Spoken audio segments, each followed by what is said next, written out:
So today is another workout session in the books. Did 265 on the squats, 275 on axle bar deadlifts, and then some sets of 40 pounds and 42 and a half pounds on the French press. And everything went reasonably well. I really have no major complaints about anything. The French press is going to be difficult, and that did show itself in the last set when I tried doing that 42 and a half, but that's so be it. The squats, 265, move super easily. I really have no complaints about how that went. The only thing is I feel like I'm kind of back in that same place I was before, way back when, where I never really felt warmed up and ready to go until my third set of the squats. I did, in my warm-ups for the squats today, do a set of 5 at 330, or at 135, a set of 5 at... a set of 3 at 225, and then kind of called that good. So maybe it's time to start bump that back up to a set of 5 at 225, just to get that little bit of extra effort going in those sets. But overall, watching myself do these reps now, everything's really clean. There's good, strong activation in the hips. My core is activated. I'm not losing any power and transferring things over to the back. I had no back tightness whatsoever after doing these sets, and it just felt nice. It feels good to be getting back into doing these weights again, and really starting to kind of push my squats. Granted, this is historically not even that heavy of a weight overall, just because of what I've gotten used to doing in my maximum squat sets. I got to the point to where 280 felt pretty routine, and I'm looking forward to getting there again. So I don't think I'm going to have too many difficulties until I get closer to 290. I know that last time, that's kind of where I really started slowing down a little bit and really having to push to finish the sets. But we'll see. I'm still going to aim for 315, and through hell or high water, I think I'll hit it. Worst case scenario, I might hit 1 or 2 sets and have that be that, or I end up doing 310 twice. But I'm going to push over 300 this time around. Again, not like it's something that isn't going to happen, and I should have a good time going there. One thing I did notice during my squats as I was doing them is that on my last set, so this set right here, the last rep I faltered, and it was something I know it's in the same vein that I've mentioned with my deadlifts in the past, to where I really need to focus on synchronizing my movements as opposed to doing them sequentially. And I may have gotten just like a hair bit tired going into the reps. You can see these first 3 or 4 really clean, not too many difficulties going through these.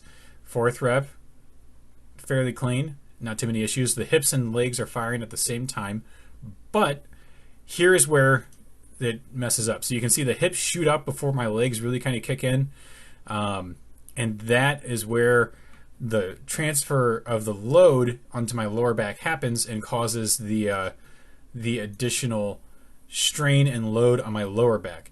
So that is the motion I need to watch out for, in addition to the placement of my hips, in general on these or not my hips, but my feet in that workout.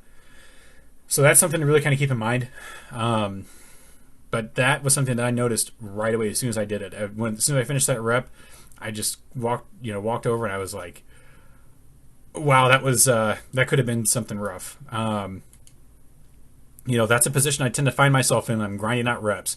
That's a position that I notice whenever I fail deadlifts, because my hips shoot up and I lose power in my legs that I can't really utilize because they're too far up, and I've it's going up because I'm losing core tension. My hips are trying to overcompensate for the lack of tension in the core. My legs aren't able to catch up right away because my hips have got so much strength in them now. And it's a recurring problem that it's interesting how it's showcasing itself in different aspects of my workouts. And it's something that I just need to keep working on. I don't work out with a belt specifically so I can make sure that I brace my core as much as possible on its own, which has its merits. I could certainly do some exercise to focus specifically on the core, but with the amount of work that I do without a belt, I get a lot of core focus. Every workout, my core is tired. That's because I'm constantly focusing on it and activating it to be able to do my sets, and really kind of having to dig into it. These axle bar deadlifts, not anything too difficult. I only moved them up 5 pounds today, or this week rather, just because I'm trying to think of how appropriate the weights should scale in relation to the conventional deadlifts I've been doing. I felt doing these at 275 while I'm doing 295 on the conventionals might be a little bit too close in terms of the weights and how the weight on the bar is going to reflect the that specific set. So I went ahead and just kind of kept that, only 5 pounds higher. And even then, it still was not difficult per se to do, but it still took some work to get done. And it's kind of interesting that it looks like my lockout is soft in these, but I guarantee you I was, fully locked out with each and every rep. I think it's just kind of the positioning of the stripe on my pants that makes it look like I'm not locked out. So that's kind of an interesting aspect that I hadn't noticed before using these shorts. But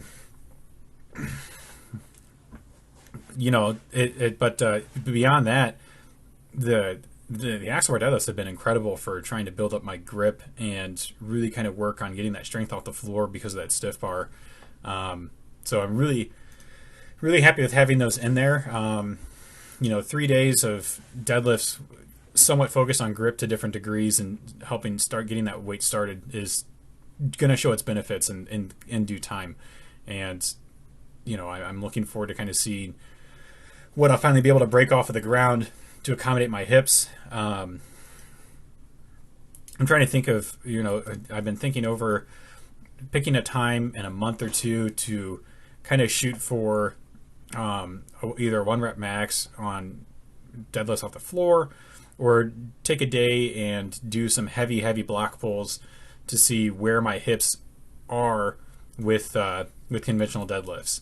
And that might be something I need to incorporate for a little bit to really kind of recondition my hips for pulling heavy weight and locking that out. But I know that my lockout strength is still a lot stronger than my strength off of the floor.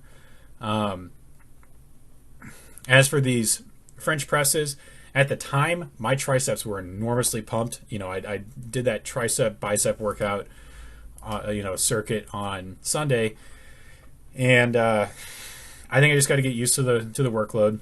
It's gonna take some time to really kind of get the hang of it. But these reps overall were a lot better than last week. They felt cleaner. I didn't feel as exhausted. I did have to kind of take a moment in this set right here to really kind of grind out those last couple reps in the third set. And one thing you really got to kind of be careful with exercises like that is that if you slow down too much, it may just kind of kill your momentum altogether. So you really have to kind of maintain the same speed the whole time. And it's hard. That's one thing that can be hard to think of in the moment, especially when you're by yourself. Of got to keep it up, got to maintain this pace that you're on, because not doing that can just be detrimental to the whole exercise. The movement right here, doing these 42 and a halves, that was hard. I worked as best as I could to get the weight down as far as I could. There were some to where I might not have the right depth, like in these last reps right here. I was just trying to get as much as I could out of it. I thought about racking the weight for a second and then carrying on with a few reps, but I just didn't have it in me. I think I only had 3 left at that point, or no, 2 left at that point. I did 10 reps out of 12, and I just felt it and just kind of realized, yeah, it's done. But next week will be another week where I can give another shot and see if I can get the 12 reps on that. And if I can, then depending on how well it goes, bump that up to 2 sets at 42 and a half and just begin that upward climb that I tend to do with my dumbbell workouts of slowly adding more weight. And, it takes time to progressively load dumbbells, as I've said, many times before, just because it's a much smaller weight overall. And when you're adding weight, you really want to kind of focus on uh, percentage jumps, which you may not necessarily be able to do from the beginning. It's hard to go from 1 pound to 1 1/4, or like 1.05 pounds, like 1 pound a couple ounces. You got to like go up a couple pounds and whatnot. But it's just slowly working my way up there, and kind of building this up. I am very happy with how my triceps are going. I've been noticing that my chest and my triceps are looking more and more full, and kind of even a day or two after a workout, as opposed to just kind of looking not that great as it was before I started doing this. And again, that's kind of a consequence of just getting these muscles trained and back into a good shape. And it just takes time. Nothing's going to happen right away with uh, any sort of workout. It really takes time and dedication to it to be able to get results. Nothing's going to come easy or free. There's always going to be a degree of work behind it that may not necessarily have seemed like it would have been necessary in the first place. But you just gotta stick with it and kind of push through, and slowly add a little bit more and more load, with each and every workout, or every week, until you begin really kind of seeing the results. You'll see results, from the get go. It just may take time. Whereas like when I started reincorporating these, I really kind of had to take my time building these into it because my body wasn't used to it. And now that I'm really kind of starting to get back into the swing of it, I'm starting to see that consistent improvement and the visual results of my efforts. And it's very motivating to see that. And you just again have to stick with it, and you have to be consistent with it. So I know I'm kind of rambling at the end about kind of trailing off with the motivation side of this, but the motivation is a huge part of it, and you have to do what you can to find your motivation and maintain it to be able to keep going. So that's just kind of my meandering thoughts here at the end, and overall everything went well, and I'm glad to kind of have found my own motivation again with this.